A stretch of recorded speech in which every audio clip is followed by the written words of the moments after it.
Hello everyone, welcome to my YouTube channel. So basically, this is a new YouTube channel which is focusing on UPSC examination and also for state PCS examination.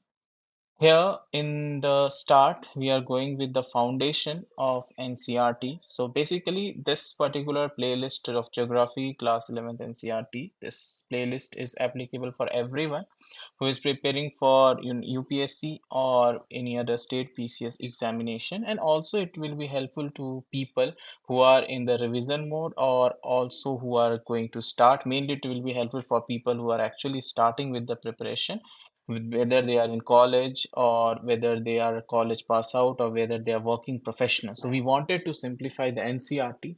Also, it will be helpful for people who are going to give their class 11th and 12th examination. However, we will be more focusing as on UPSC prelims and mains point of view.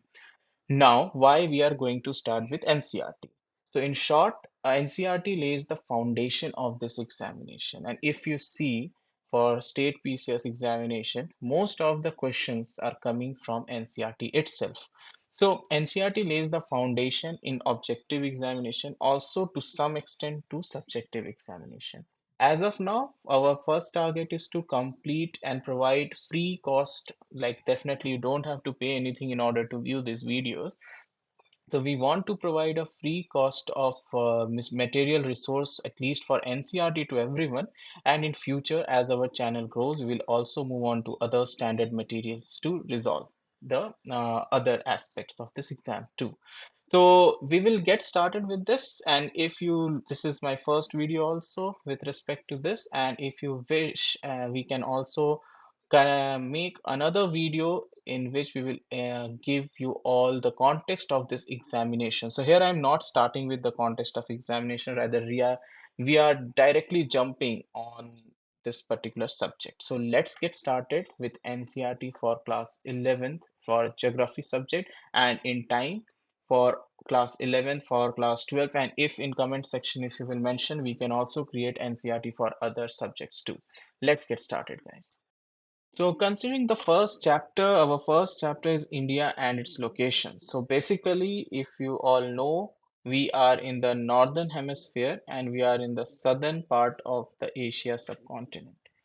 Now, here, if you see, India's geographical identity is defined by unique location and diverse landscapes. So why this location is very unique? So I think you all know that we are surrounded by oceans in the Western Ghats and Eastern Ghats, and also by the lofty mountains in the north, which acts as in historically also it used to act as a barrier for foreign invaders, and also from the extreme climatic conditions from the north. So India's position is strategically very, very prominent and important, and we have all the physiographic divisions in India. For example, we have desert also, we have lofty mountains also, we have ghats, coastal plains, we have islands also. All are strategically very, very important, and as a result of it we face like we have different type of climates. So for example, in South India, if you see, so the variation of temperature between day and night in the coastal regions also, it's not very much, but in northern plains, if you see, it's quite extreme. Similarly, there is a lot of biodiversity also. So whether it's climate, biodiversity, the content of soil, the quality of soil, everything depends on the climatic conditions. Also the position away from equator also depends on, like, whether it is interior than sea, like basically if it is a coastal region or it's a continental region. So all these things actually define the physiographic division of a country, and India's position is very strategically important for it. Now this we will make it clear in subsequent chapters, how mountains protect us from the extreme weather condition, what are the significance of islands, etc. But as of now, India's position is very strategic. It supports wide variety of biodiversity. It has multiple climates. In one country only you can feel multiple climates, multiple type of climates, and also definitely the cultural diversity of our country. Now coming to latitudinal and longitudinal extent. So based on the prelims point of view, if you see, India spans from 8 degree 4 minute north to whatever data points are given over here. These data points are very important with respect to the prelims. In prelims, also the data what is given in NCRT, whether it is UPSC civil services or whether it is any state PCS examination, the answer will always validate the data from NCRT. So, for example, it's just longitude and latitude in most of the books, or I would say in all the books, the data will be correct. But suppose in some for any other specific question, suppose some data point is given, and that data you have, there can be definitely in prelims you will get a multiple objective questions. So there are four options. So UPSC will only as make that particular answer correct, which is mentioned in the NCRT. So UPSC heavily depends on the data from NCRT. So these data type of questions are important. It is also important that Tropic of Cancer passes from which all states. Tropic of Cancer is in Northern Hemisphere. Then subsequent to Tropic of Cancer, there is something in the south also, that is Tropic of Capricorn. And also here one important point we need to understand about the time zones, that is standard meridian, and standard meridian passes through which state, and also from the time zone differences here, like in the east and west stretch, basically there is a time zone difference of 2 hours. Now here why I'm not giving you the minute details. See, first thing is in NCRT whatever details are mentioned, that is more than sufficient, not more than sufficient, but it's at base level, at a basic level, it is definitely sufficient for CSE also, and also for PCS examination also. In detail also we will make a video of all this thing, but as of now our basics should be clear, like what is Tropic of Capricorn, which all states it passes. This is something you can figure it out, and also the time zone differences. So why there is a time zone differences? So basically it's because of the standard meridian, and a basic overview of what are the longitudinal and latitudinal values over here. Again, if you go with the data points, then India covers an area of 3.28 million square kilometers. So India is the seventh largest country in the world. So what are the first seven countries? That is definitely something, if you want to go in depth of it, you can understand. But see, while preparing for any examination, see, if you are preparing for board examination like 11th and 12th, then I think these data points are pretty much clear over here, right? And you don't need to jump very much deep into it. Even if you are preparing for state PCS, then you don't have to deep a lot. But yeah, in UPSC civil services, I can understand you have to deep down. But as I mentioned that our strategy over here is to clear the basics of NCRT. So if you see here, India covers an area of 3.28 million square kilometer. So this data point is something that you can remember. Instead of remembering all the other six countries which are greater than India in terms of size, we can understand that India is the seventh largest. This is sufficient, and 2.4% of the Earth's land surface. And you should also know that India is the one of the most populous countries also in the world. And this also tells that China was also one of the most populous. I think currently India is number one and China is number two.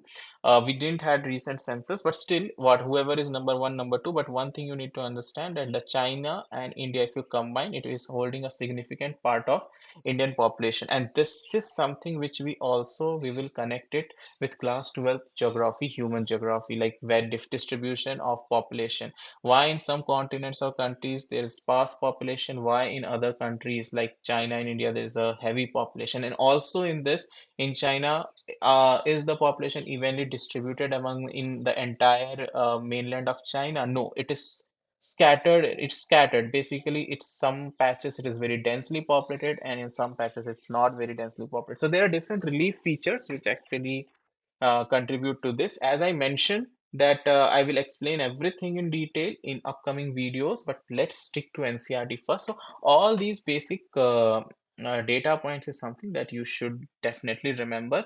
And in previous year prelims, if you see specifically of state PCS, this is the first chapter. So from here you might not find a lot of questions. But if you see state PCS paper from my PPT also, you can see there are quite a lot of questions that you will see if you see last 10-year previous papers from state PCS examination, especially BPSC and also in PCS exams. And also the third point, you can see its significance has not only influenced India's climate and culture, but also play a crucial role in the geopolitical standing interacting interaction with the neighboring countries. So India's relationship with neighboring countries, everything will be taught. But yeah, as of now, you can understand since, as I was mentioning earlier, that because of the wide variety of relief features we have, physiographic divisions we have, which we will come communicating to you in the next chapters, in next videos. In this playlist only you will be finding them. Because we have lofty mountains, we have islands, we have long coastal stretch plains, then we have northern plains. In northern plains also it's further divided. So all this influences not only climate but also the culture. Now, coming to the next. See, this is also very important. Like India shares a land boundary of 15,200 kilometer and coastal boundary 751 kilometers, and neighboring countries also you can see. Now, here one very important thing is this data with a coastline spanning 751.6.6, I think, is outdated data. This is something that I will check and maybe I will update in the comment, or maybe anyone can update in the comment. This is something which is not correct. I think this is not updated. We need to see the latest NCRT for it. But in neighboring countries, India is bordered by six countries, right? Pakistan, China, Nepal, Bhutan, Bangladesh, Myanmar. But Afghanistan is missing over here. So Afghanistan also shares I think 41 kilometer, if I'm not wrong. Very small border, but in Afghanistan also shares a border with India. Now, India's physical setting in Asia and the world. So this is very, very important. See, we are in the eastern part of the world, it in the eastern hemisphere and also in the northern hemisphere. But with respect to Asia, if you see, so we are a South Asian country. So basically, we are in South um, southern part of the Asian continent. India is there. And if you go to more with the physical part, then as I mentioned, there are natural barriers in form of lofty mountains of Himalayas. Now, Himalayas are fold mountains, basically. This all thing we will understand later. Then there's peninsular region. There is geographical position, southern part of Asia, as I mentioned, and India's peninsula. So this peninsular plateau, everything we will detail in the upcoming videos. Those videos might be a bit long, but definitely we need to detail everything there. Now, significance of India's geographical location. So if you understand the significance, see, first of all, it's very strategic. Earlier Silk Route was also there. Now also Indian Ocean is a vast stretch of ocean. So if you want to trade to Africa, if you want to trade to Middle East, so India has a strategic location, and there are certain developments also. India is trying to build port in other nations also in order to get strategic location and take the advantages of the trades and all. And also, if you see the culture and economic exchange, so you know that Indian diasporas are living in almost most of the countries of the world, and they are sending remittances also. So the culture and economic richness of our country is also very much wide. We have a good foreign policy, extensive maritime trade. So definitely, if there's a long coastline, it is a very good thing for a country. It makes global connections more strong. With this, the significance of location. So this will be a final slide. So India's location profoundly influences the climate and culture. Situated between the Tropic of Cancer and equator, you will be able to see wide range of climatic condition also. It may be a very calm climate in the south, and it may be an extreme in the north. In Kashmir and in Himalayan regions, if you see, it will the winters are very wild. It's very chill there. The temperature drops a lot. The diurnal differences in the temperature also, that between a day and night, is also significant, specifically in desert area. If you see, so why the difference between day and night temperature is significant, all these things we will understand in detail in subsequent chapters. But yeah, this is the first chapter of this YouTube channel. I hope you people enjoyed it. Please comment in section how we can improve and what all you want. But yeah, we will go stepwise. We will first complete NCRT, basic NCRTs. Then we will start the standard resources for UPSC CSC, what we have to dive in. But people who have started with this preparation, I would recommend and I would request, please go through NCRT very, very precisely. Specifically, it is very important for other government exams, not only for UPSC, and apart from UPSC, it's very, very, very important for state PCS examination. Most of the questions you will be getting is a direct question. With this, thanks everyone.